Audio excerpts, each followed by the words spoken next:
Good morning, church. It is good to be with you again today. Happy Sunday. Today we are at a remarkable event in the life of King Hezekiah.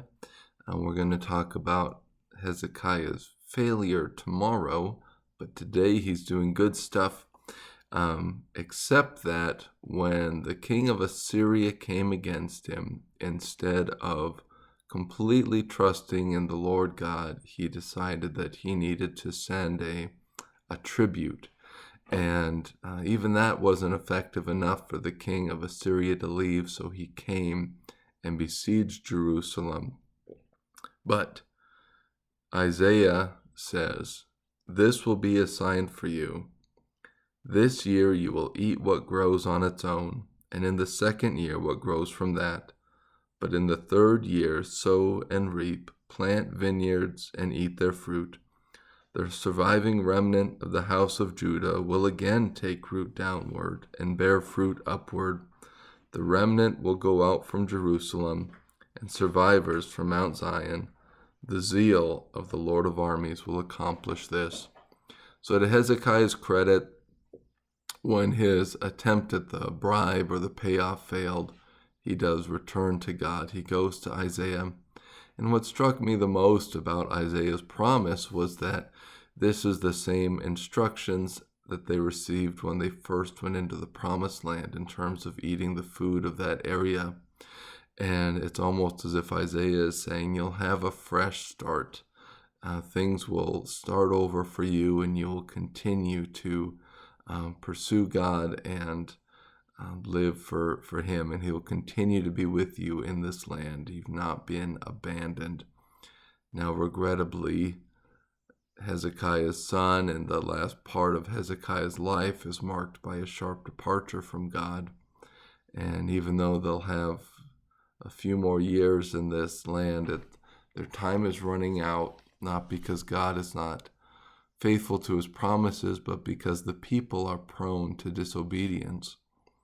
And it's too bad that we turn to sources other than God, because of how the angel of the Lord went out and struck down 185,000 in the camp of the Assyrians.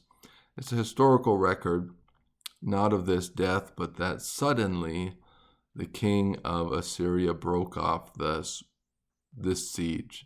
He had come in, he had conquered a large number of cities in Judah, and he came to Jerusalem. He was all poised to do that in about 700 BC, and then suddenly he just leaves and goes home.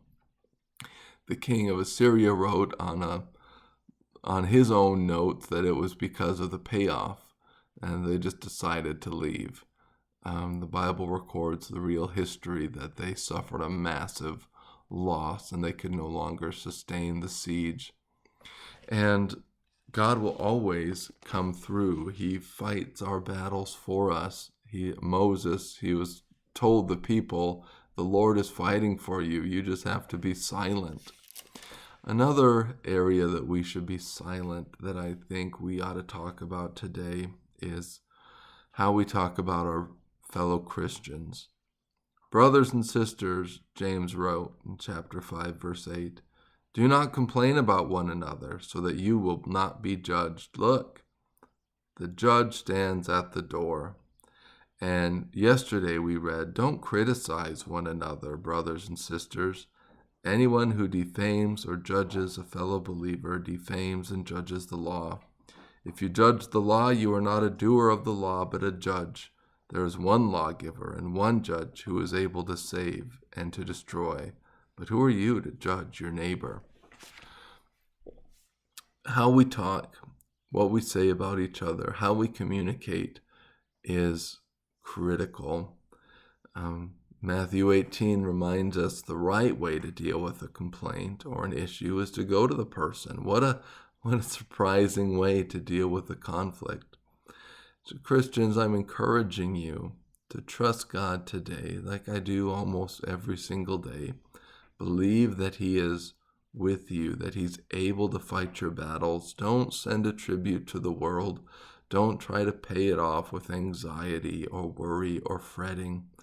And when it comes to our fellow believers, let's remember to treat them well, to talk well about them to their face and behind their back, so that the world will know that we really are different, we are one, and that Jesus was the Son of God sent to die for our sins.